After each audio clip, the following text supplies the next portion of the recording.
So if you want a vertical machining centre that packs a punch, how about this Matsuura VX1000? Now this machine is well, you can get half a tonne on the table. It's a 1020 by 610 Y-axis machine, so 1020 in the X, 610 in the Y, with a Maxxia spindle on this machine. I don't want to go into masses of detail about the spec because I think you can probably tell and you can probably see and you probably know that when you're looking at a Matsuura machine, you're talking about the ultimate in quality of machine tool.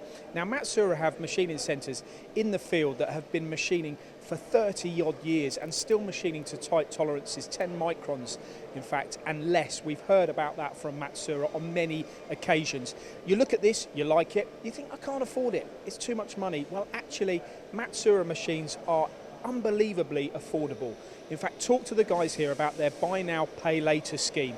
If you want a machine that's going to last the test of time, that you can come in the morning, press the go button and you know you're going to get precise components off it.